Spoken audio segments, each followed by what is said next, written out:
And we're back inside First Interstate Arena, TDS Fiber Field, and CIF Network. We have a real treat for you as I'm joined with my analyst, Mike Parnell, and in the booth, Heron O'Neal. Heron, welcome back to the Metro Park Arena. Oh, yeah, I love it. It's just the way I remember it the last time I was in here. And speaking of that, Coach, what are some of your favorite memories from inside the building? Well, the first time we beat Sioux Falls here, I think it was right in that corner there. We went for two. And Willie Austin caught the two-point conversion, and we beat Sioux Falls for the first time. That was one of my biggest memories. Also, the championship game in '06 when Salter was introduced with the brace. All week we didn't know if he was going to play or not. He came out with the king crown. That was a big one for me as well. So those are my top two that I would say as far as just the moments that I remember. And we're going to take a look at a few highlights here, Coach. We'll definitely use your expertise to break down the first half of action. As we'll take a look momentarily. So right here we have Benson's rollout. What are you seeing here? Well, definitely seeing Benson is a very athletic quarterback, improv in there, making a big play. Looking at Aiken here right now, using his legs, being a big factor into the run game as well as pass game. So we see the dual threat quarterback. That's nothing new to you as you had Chris Dixon, but how important is a dual threat quarterback in the indoor game? I think it's essential. If you don't have one, I think you're playing with your right hand tied behind your back to be right-handed. So when a play actually breaks down is when you really need that, but it also helps when you can design runs and outnumber the box. So if you have a dual threat quarterback, it's definitely an advantage to having that. So, Coach, let's take a minute. You started the game at the outdoor level. You played with Donovan McNabb, Simeon Rice in Chicago, then had a career with two NFL teams, Jacksonville and the Chicago Bears. But how's that transition gone into the indoor game, or how did you go about that transition? Well, it was tough because I had to say, goodbye to the thing I love the most, which is playing the game of football.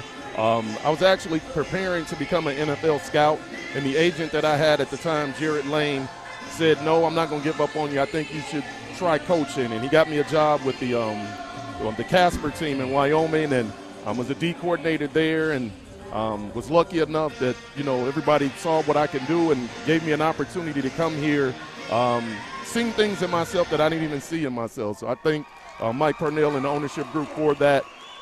It was a start for me, and I definitely cashed in on that.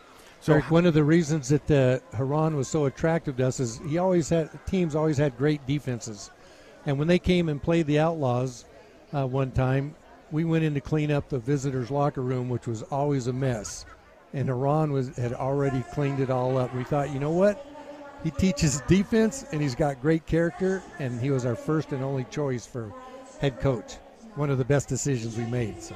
And talking about some Outlaw nostalgia here, we just retired the King, Travis Salter's jersey. What does Travis mean to you, Coach? Everything. Like your dad said on the video that played last week, he was essential to get him to sign to come back here because I know what he brings to the game. I mean, he plays with a style of defense that is infectious, not just to the defense but to the team. Everybody followed his lead. He didn't speak a lot, but what he did is he played football well. He played with a certain type of energy and an edge that the rest of the team followed. And I knew if we got him and Chris Dixon can mature and understand what we're doing at quarterback, we would have two leaders on both sides of the ball, and it turned out to be a pretty good pick for us. And ended up being a great career for you in that indoor league. You're recently inducted into the IFL Hall of Fame. Talk about that experience. Well, it was good. I waited 5 years after I got out of the IFL. But when Todd Tryon gave me a call to let me know that I had been chosen and elected to go to the Hall of Fame, I was extremely excited. I called my wife, and we both cried together because, yes, you always say it doesn't matter, but it did matter to me. To do what I've done and was blessed by God to do, and given the opportunity by people that saw, like I said, more in myself than I seen in myself, definitely a blessing from God. And it was a very emotional moment. My owners in Salina actually rented a plane and flew me down to the Hall of Fame, Jimmy Sponder and his wife, and we hung out there for that day before, and then we wouldn't play the game the next day. So It was a long time coming, but I'm just thankful for God that I was here to at least enjoy it, still being alive.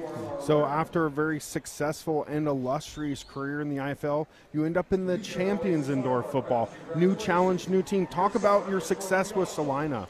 Well, it was hard. It reminded me a lot of what it was here in Billings. Built it the same way, though. I learned a lot from this ownership group here.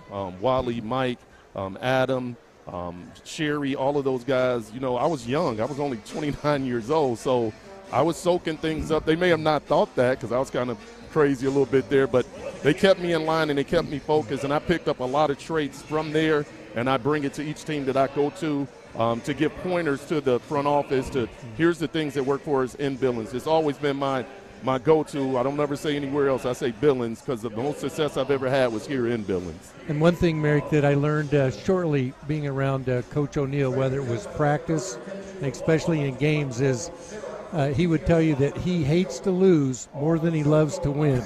He expects to win, and if he loses, you don't want to be around him for a day or two. But some of the best memories that Heron and I had was anytime we beat Sioux Falls, which became in our favor the last 3 or 4 years. I still grin when I think about those games. So. And that's one of the best rivalries in indoor football, guaranteeing. You're in great company. I was coached by my father coming up, and some quiet ride home after losses. So I know you can associate. Well, I know you've gotten a stare. Like when you lose, you just give you that look. I'm like, oh, man, I know I messed up. We got to fix this. And so with Heron O'Neal and Mike Parnell, this is Merrick Parnell from TDS Fiber Field. Not all replacement windshields